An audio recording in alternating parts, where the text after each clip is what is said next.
আউযুবিল্লাহি মিনাশ শাইতানির রাজিম বিসমিল্লাহির রহমানির রহিম। আসসালামু আলাইকুম রহমতুল্লাহি ওয়া বারাকাতুহু। আজকে যে ভিডিওটা নিয়ে আসছি এটা সফল কাম নিয়ে, মানে প্রকৃত সফল কাম কারা। তো ওয়াল তাকুম মিনকুম উম্মাতুন ইয়াদউনা ইলাল খায়রি ওয়া ইয়া'মুরুনা বিল মা'রুফি ওয়া ইয়ানহাউনা আনিল মুনকারি ওয়া উলাইকা হুমুল মুফলিহুন। প্রকৃত সফল কাম কারা অর্থ, এবং আমাদের মধ্যে এমন একটি জামাত থাকা উচিত যারা মঙ্গলের দিকে আহ্বান করবে, অর্থাৎ সৎ কাজের আদেশ করিবে এবং অসৎ কাজে নিষেধ করিবে, এবং উহারাই প্রকৃত সফল কাম জামাত। আল কোরআন। উহা এই যে উম্মতের মধ্যে আল্লাহ পাক এই আয়াতে একটি গুরুত্বপূর্ণ বিষয় নির্দেশ দান করিয়াছেন। উহা এই যে উম্মতের মধ্যে একটি বিশেষ জামাত থাকিতে হইবে যারা লোকদিকে শুধু ইসলামের দিকে দাওয়াত দিবে এবং দ্বীনের তাবলীগ করিবে। এই হুকুম মুসলিম জাতির জন্য ছিল, কিন্তু বড়ই পরিতাপের বিষয় যে উক্তি নির্দেশকে আমরা পুরোপুরি অগ্রাহ্য করিয়া চলিতেছি, আর বিধর্মীরা খুব শক্তভাবে উহাকে আঁকড়াইয়া ধরিয়াছে। খ্রিস্টানদের নির্দিষ্ট জামাত বিশ্বব্যাপী ধর্মপ্রচার লিপ্ত রহিয়াছে, কিন্তু আফসোস মুসলমানদের কি এমন কোনো জামাত আছে? ইহার উত্তরে নাই বলিলেও আছে বলাটা বড়ই দুষ্কর। যদি কোনো দল বা ব্যক্তি বিশেষ এই কাজের জন্য প্রস্তুত হয়, তবে সাহায্য ও সহযোগিতার পরিবর্তে চতুর্দিক হইতে এইরূপ প্রশ্নাবলী হইতে থাকে যে শেষ পর্যন্ত তারা ক্লান্ত হইয়া বসিয়া পড়া ছাড়া আর কোনো উপায় থাকে না। অথচ তারা প্রতি সহানুভূতি প্রদর্শন করা ও তার ত্রুটি বিচ্যুতির সংশোধন করাই সকলের উচিত ছিল। তো এখানে যে বিষয়টা উল্লেখ করা হইতেছে যে বর্তমানে এই যে খ্রিস্টান, ইহুদি বা যারা আছে হিন্দুরা, তারা তাদের ধর্মটারা যেভাবে প্রচারণা চালাচ্ছে, এইভাবে আমরা কি আমাদের ধর্ম প্রচারণা চালাতে পারছি? তবলিগের মধ্যে আমরা কী দেখতেছি, তবলিগে গিয়ে আপনার নিজের আমলে তো ঠিক নাই, তারা আবার মানুষের ইসলামের দাওয়াত দেয়। আমি তবলিগকে ছোট করছি না, কারণ আমার আল্লাহ রসুলও কিন্তু তবলিগ করছে। কিন্তু বর্তমানে যারা তবলিগে আছেন, তবলিগের যারা বর্তমানে সাধারণ জনগণ, আমিও একজন খুব অতি নগণ্য মানুষ, তো আমিও তবলিগে বিভিন্ন সময় গিয়েছি। একবার 3 দিনের সময় লাগাইছিলাম।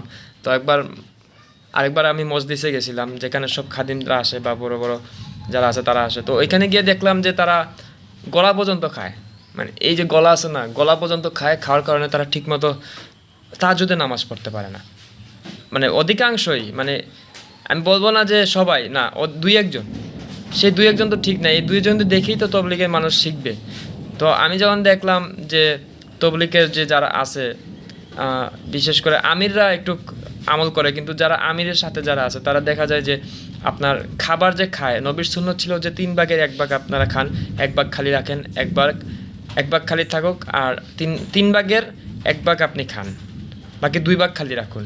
নবীজির সুন্নত এরকম ছিল। আপনারা যে তবলিগে যান, বড় একটা থাল নেন, ঠিক আছে? থাল নেওয়ার পরে আপনারা মানে খাইতেই থাকেন। খাওয়ার পরে যার কারণে কী হয়, আমাদের পেটে প্রচণ্ড পরিমাণে খারানি ছাপে, আমরা আমল করতে পারি না, ঠিক আছে? তো তবলিগের নাম এইটা পিকনিক না। তবলিগের অর্থ হইলো আপনি মানুষের দাওয়াত দেওয়া। আপনারা যে খাইলেন গলা পর্যন্ত, আপনার পাশের বাসায় মানুষ খাইছে কিনা এটা কি আপনি খোঁজ নিয়ে দেখছিলেন?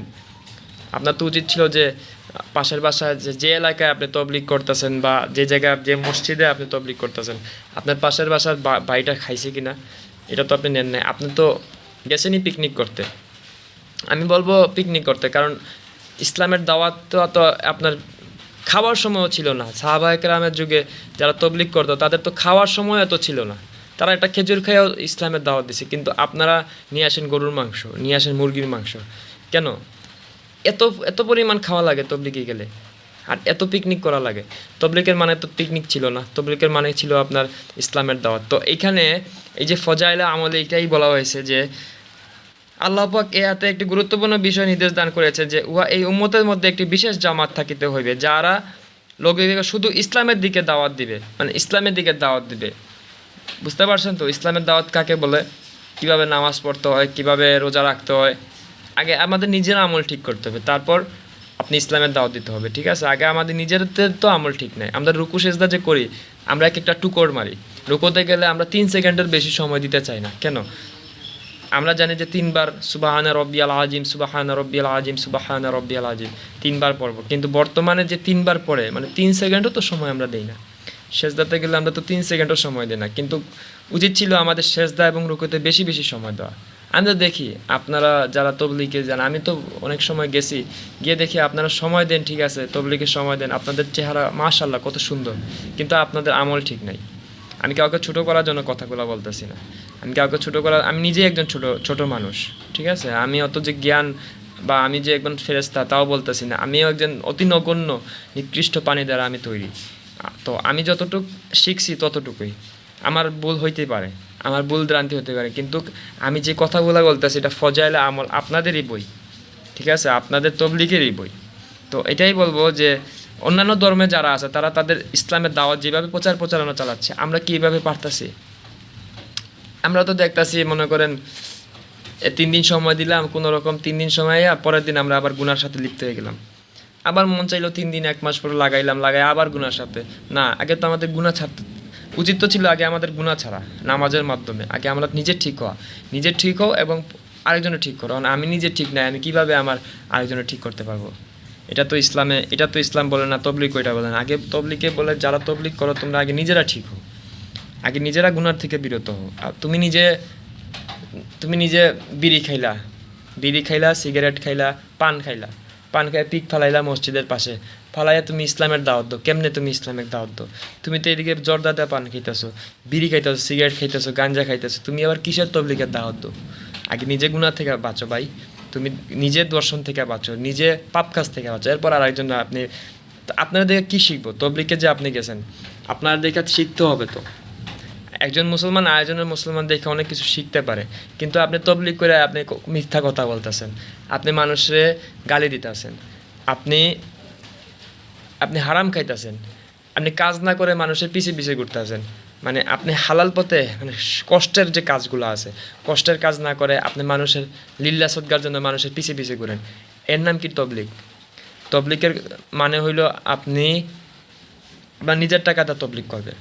আপনার একজনের লিল্লা দিবার, সেই টাকা দিয়ে আপনি আমার সংসার ফালাইয়া, আপনার বউ বাচ্চা ফালাইয়া, আপনার মা বাবা ফালাইয়া আপনি তবলিগ করবেন, এটা তো তবলিগের মানে না। তবলিগের মানে হলো আপনার ঘরে পর্যাপ্ত খানি থাকার পরে আপনি ইসলামের দাওয়াত দেন। আপনার ঘরে আপনার বউ না খেয়ে আছে, আপনার মা বাবা না খেয়ে আছে, আপনি কীভাবে ইসলামের প্রচার করেন?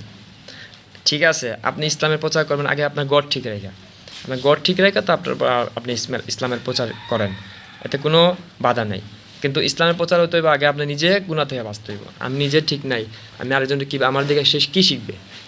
সে আমার দিকে কী শিখবে? আমার দিকে সে শিখবে যে আমি এক গুনাহগার, আমি আরেক গুনাহগারে গুনার পথে ডাকতেছি। না, আমি আগে নিজে ঠিক হই, তারপর আমি আরেকজনের ইসলামের দাওয়াত দিই, এটা হলো সঠিক দিক। তো এখানে হইলো যে আপনার দিনের তাবলিগ করিবে, এই হুকুম মুসলিম জাতির জন্য ছিল, কিন্তু বড়ই পরিতাপের বিষয় যে উক্ত নির্দেশ আমরা পুরোপুরি অগ্রাহ্য করিয়া চলিয়াছি, আর বিধর্মীরা খুব শক্তভাবে উহাকে আঁকড়ায় ধরেছে। বর্তমানে মুসলমানরা কি এগুলো আঁকড়ায় ধরছে? না, আমরা ওগুলো আঁকড়ায় ধরতে পারি নাই, কিন্তু অন্যান্য ধর্মের যারা আছে বিধর্মী, তারা কিন্তু তাদের দিনটারে, তাদের যে কুফরি শিরিক, এগুলো কিন্তু তারা শিখি প্রচারণা চালাইতেছে বিভিন্ন, এই যে ইউটিউব বলেন, ফেসবুক বলেন, বা বিভিন্ন প্ল্যাটফর্মের মাধ্যমে তাদের ধর্ম তারা প্রচারণা চালাই দিতেছে।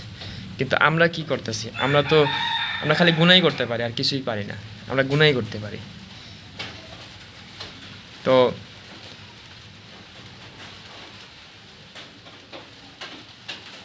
এখন কেউ যদি এগুলো করতে থাকে, তখন বিভিন্ন মানুষ বিভিন্ন প্রশ্ন করে। যেমন ধরেন আমি এখন এই যে আপনার এই ভিডিওটা বানাইতেছি আপনাদের জন্যই, এবং আমার নিজের হেদায়েতের জন্য বা আমার নিজের ভালো কাজের জন্য। কিন্তু যখন আমি ভিডিওটা বানাইতেছি, এখানে অনেকে প্রশ্ন করবো যে তুমি কি ব্যাংক জানো, তুমি কি জানো, তুমি কি বড় আলেম, বা তুমি তো সাধারণ মানুষ। আচ্ছা, আল্লাহ যদি কাউকে জ্ঞান দেয়, তখন সাধারণ মানুষকে অনেক কিছু দিতে পারে। আমিও খুব সাধারণই একজন মানুষ, কিন্তু আমি কিন্তু খুব জ্ঞান অন্বেষণকারী, আমি জ্ঞান অন্বেষণ করতে খুব পছন্দ করি। তো এটাই বলবো যে যারা তবলিগ করতেছেন তারা আগে নিজেরা ঠিক হন। আমি নিজেও ঠিক হইতে চাইতেছি, আপনারাও আমার জন্য দোয়া করেন, আমি আপনাদের জন্য দোয়া করি, এবং দিনের মেহনত করেন, কিন্তু আগে নিজে ঠিক হতে হবে। আপনার ঘরের চাল নাই ডাল নাই, আপনার বউ না খায় আছে, আপনি তবলিগ করলেও হবে না। আগে আপনার ঘরের চাল দেন, ডাল দেন। আর তবলিগ করতে হলে আপনার তবলিগে মসজিদে যাইতে হয় না, আপনার যদি দিনের দাওয়াত হলে আপনার ঘর থেকেও দেওয়া যায়। কিন্তু আপনি যেহেতু জমিয়ত করতে চাইতেছেন, মানে সবাই একত্রিত, তাইলে আপনি এক কাজ করতে হবে, আগে নিজে গুনাহ থেকে বাঁচতে হবে, নামাজ রোজা ঠিক করতে হবে, তারপরে আপনি গুনাহ থেকে বাঁচতে হবে, তারপরে আপনি দিনের দাওয়াত দেন। তো সবাই ভালো থাকুন, আল্লাহ হাফেজ, আসসালামু আলাইকুম ওয়া রাহমাতুল্লাহি ওয়া বারাকাতুহু।